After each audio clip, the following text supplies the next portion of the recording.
এখন দেখবেন সংবাদ শিরোনাম। চাঁপাইনবাবগঞ্জে চলছে বিএনপির পদ্মা বাঁচাও গণসমাবেশ। ক্ষমতায় গেলে প্রতিবেশী দেশের সাথে সম্পর্ক হবে সমতার ভিত্তিতে, জানালেন মির্জা ফখরুল। রংপুরের কাঁচামাল ব্যবসায়ী আশরাফুল হক হত্যার মোটিভ নিয়ে পুলিশ র্যাবের ভিন্ন ভিন্ন তথ্য। অন্তরঙ্গ ভিডিও ধারণ করে টাকা আদায়ই ছিল টার্গেট।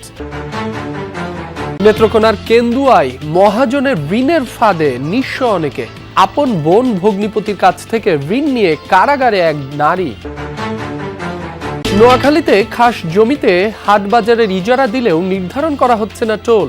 ইচ্ছে মতো টাকা আদায় করছে ইজারাদাররা। প্রতিবাদ করলেই মারধর, গাড়ি ভাঙচুর। মানিকগঞ্জের গোপালপুরে 1 ঘন্টার দুধের বাজার বিক্রি হয় 250 থেকে 300 মণ। বদলে দিয়েছে গ্রামীণ অর্থনীতি।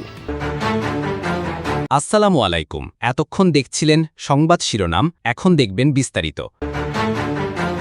একটি দল দেশকে সংকটের মুখে ফেলেছে। ঐকমত্য কমিশনে সংস্কার নিয়ে সিদ্ধান্ত হবার পর হঠাৎ করে সেই দলটি নতুন নতুন দাবি তুলছে, এমনটাই জানিয়েছেন বিএনপি মহাসচিব মির্জা ফখরুল ইসলাম আলমগীর। বিকেলে চাঁপাইনবাবগঞ্জের নবাবগঞ্জ সরকারি কলেজ মাঠে বিএনপির পদ্মা বাঁচাও গণসমাবেশে এ কথা বলেন তিনি। বলেন, সবার আগে নির্বাচনের প্রস্তুতি নিলেও পরাজিত হবার ভয়ে দেশের মানুষকে বোকা বানাচ্ছে। এ সময় তিনি বলেন, আবারও দিল্লিতে বসে মানুষ মারার হুমকি দিচ্ছে শেখ হাসিনা। ফ্যাসিস্ট শক্তি যেন আর মাথাচাড়া দিয়ে দেশের ক্ষতি করতে না পারে, সেজন্য সকলকে সৈনিকের মতো ভূমিকা রাখার আহ্বান জানান তিনি। এ সময় বাংলাদেশের ওপর ভারতের দাদাগিরি বন্ধ করে বন্ধুসুলভ সহযোগিতামূলক আচরণের আহ্বান জানান তিনি। বলেন, দেশের স্বার্থ রক্ষায় প্রয়োজন নির্বাচিত সরকার। মহাসচিব বলেন, পানির হিস্সা নিয়ে বারবার ভারতের সাথে কথা বললেও দেশটি গুরুত্ব দিচ্ছে না।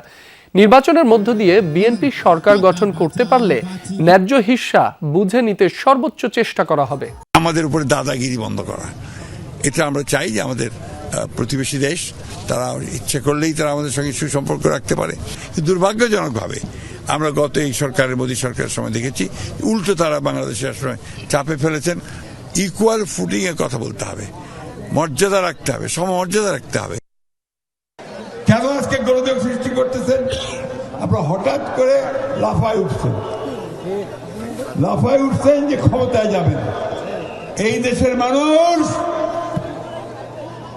ধর্মপ্রিয় মানুষ, ধর্মকে ভালোবাসে। এবারের নির্বাচনে যদি বিগত 3 বারের মতো হয় তাহলে জাতির ভাগ্যে চরম দুর্ভোগ নেমে আসবে, এমন মন্তব্য করেছেন জামায়াতের সেক্রেটারি জেনারেল মিয়া গোলাম পরোয়ার। সকালে খুলনার 0 পয়েন্ট এলাকায় এক পথসভায় অংশ নেন তিনি। জামায়াতের সেক্রেটারি বলেন, অতীতে যারা নির্বাচনে বিশেষ দলের পক্ষে কাজ করেছে তারা এখন পালিয়েছে। বর্তমানে যারা নির্বাচনে দায়িত্বে আছেন তাদের বিরুদ্ধেও যদি সেরকম অভিযোগ আসে তাহলে পালানোর পথও পাবে না। তিনি আরও বলেন, বিগত 54 বছরে প্রতিটি সরকারের আমলেই দুর্নীতি ও লুটপাট হয়েছে। জনগণ এখন শান্তিতে থাকার জন্য দাঁড়িপাল্লায় ভোট দেওয়ার শপথ করেছে। এবারের নির্বাচন যদি 14, 18, 24-এর মতো নির্বাচন হয়, জাতির ভাগ্যে দুর্ভোগ নেমে আসবে। আগে যারা দলের পক্ষে কাজ করেছে সেই ওসি, পুলিশ, এসপিরা সব পালিয়ে গেছে। আপনাদের বিরুদ্ধেও যদি সেই অভিযোগ আসে আপনারা কিন্তু এবার পালাবার পথ পাবেন না। পিরোজপুর কেন্দ্রীয় শহীদ মিনার চত্বরে অবস্থিত জুলাই স্মৃতিস্তম্ভে রাতের আধারে অগ্নিসংযোগ করা হয়েছে। এতে স্মৃতিস্তম্ভের কিছু অংশ ক্ষতিগ্রস্ত হয়েছে। খবর পেয়ে ঘটনাস্থল পরিদর্শন করেন জেলা প্রশাসক ও পুলিশ সুপার।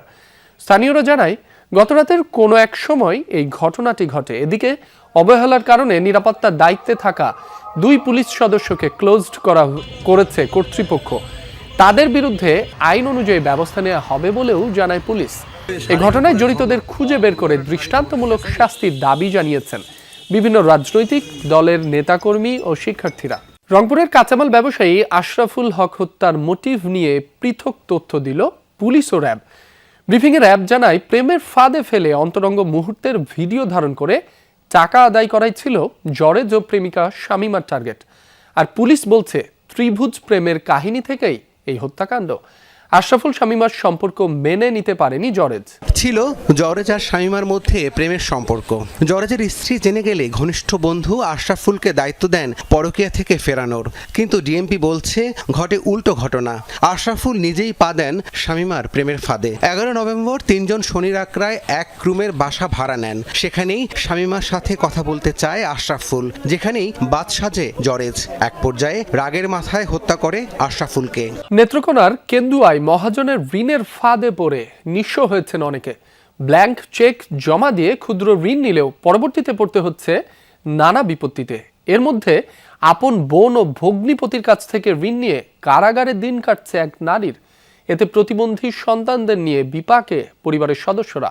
অবৈধভাবে ঋণ প্রদানকারী সংস্থাগুলোর বিষয়ে ব্যবস্থা নেওয়ার আশ্বাস উপজেলা প্রশাসনের। পরম যত্নে বড় হওয়া এই প্রতিবন্ধী শিশু দুটি আজ খাবারও মুখে তুলতে চায় না। যে মা প্রতিদিন তাদের পরিচর্যা করতেন, ঋণের ফাঁদে সে এখন কারাবন্দী। এতে অনিশ্চয়তায় শিশু দুটির জীবন। শিরিন আক্তারের 4 সন্তানের মধ্যে 2 জন প্রতিবন্ধী। এর সাথে মানসিক ভারসাম্যহীন এক ভাই, অসুস্থ মা আর স্বামীকে নিয়ে তার সংসার। নেত্রকোনার কেন্দুয়া উপজেলার মামুদপুর গ্রামে তাদের বসবাস।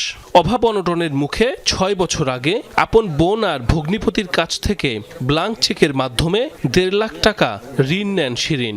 এর মধ্যে 60,000 টাকা পরিশোধ করেন। বাকি টাকা দিতে না পারায় বোন আইরিন ও আরেক বোন তাজমহলের স্বামী রফিকুল আলম 41 লাখ টাকার দাবিতে চেক ডিজনারের মামলা করেন। এরপর থেকেই কারাগারে ভুক্তভোগী নারী। তার স্বামীর দাবি, পৈতৃক সম্পত্তি নিয়ে বিরোধে এমন পরিস্থিতির শিকার শিরিন। ভগ্নিপতি থেকে কিছু হাত খরচ টাকা আনছিল। আসলে তো টাকা এটা না, বিষয়টা হলো তার ভাইয়ের মার সম্পদ নিয়ে বিষয়টা। 5,000 সম্পদ তারা বন্টন করে নিব, সব দলিল করে খাইতেছে। এ যেন প্রশাসনের ছত্রছায়ায় চাঁদাবাজি। নোয়াখালীতে সরকারি খাস জমি ইজারা দেয়া হচ্ছে হাট বাজারের জন্য, অথচ নির্ধারণ করে দেয়া হচ্ছে না টোলের পরিমাণ। এই সুযোগে যানবাহন থেকে ইচ্ছে মতন টোল আদায় করছে ইজারাদাররা।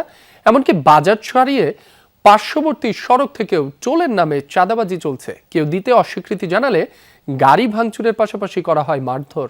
নোয়াখালীর সরকারি খাস জায়গা হাট বাজারের জন্য ইজারা দেয় উপজেলা প্রশাসন। উদ্দেশ্য থাকে কিছু রাজস্ব আদায়ের, কিন্তু এই ইজারাই এখন পরিবহন সংশ্লিষ্ট ও ব্যবসায়ীদের গলার কাটা হয়ে দাঁড়িয়েছে। এ সকল হাট বাজারের ব্যবসায়ী ও পরিবহন থেকে টোল আদায় করে থাকেন ইজারাদাররা। অভিযোগ রয়েছে, উপজেলা প্রশাসন থেকে টোলের পরিমাণ নির্ধারণ করে না দেয়ায় আদায় করা হয় বাড়তি টাকা। বিভিন্ন বাজারে পণ্য বিক্রি করি, যেমন 15টা 20টা বাজারে প্রতিদিন যাই। এখন একটা বাজারে প্রতিদিন গাড়ি গেলে আমার মনে করেন 50 টাকা, 60 টাকা, 70 টাকা করে এরা টোলের নামে চাঁদাবাজি করতেছে। ইজারাদাররা আমাদের থেকে জোরপূর্বক টাকা দাবি করতেছে বা জোরপূর্বক টোল আদায় করতেছে। আমাদের কোনো গাড়িতে বা কোনো বাজারে তারা 200 টাকা, 300 টাকা, 500 টাকা পর্যন্ত দাবি করতেছে। মাত্র 1 ঘন্টা দুধের বাজার। এই স্বল্প সময়ে বিক্রি হয় প্রায় 250 থেকে 300 মণ দুধ। মানিকগঞ্জের সাটুরিয়া উপজেলার গোপালপুর বাজারে প্রতিদিন সকালে বসে অনন্য এই দুধের হাট। জেলার সবচেয়ে বড় এই দুধ বাজারের ইতিবাচক প্রভাব পড়েছে গ্রামীণ অর্থনীতিতে। সাটুরিয়ার রাজোর খেয়াঘাটে সকালটা অন্যরকম। একের পর এক খামারি পার হচ্ছেন নৌকায়। গন্তব্য গোপালপুরের দুধ বাজার। নদী পার হয়েই তারা সারিবদ্ধভাবে হাঁটেন বাজারের পথে। ভোরের কুয়াশা ভেদ করে এভাবেই প্রতিদিন আশপাশের খামারিরা বাজারে পথ ধরেন। এই 1 ঘন্টার বাজার তাদের দিনের সবচেয়ে বেশি গুরুত্বপূর্ণ সময়। আর এর প্রতিটি ফোঁটা দুধের সাথে মিশে আছে এখানকার খামারিদের পরিশ্রম আর জীবিকার গল্প।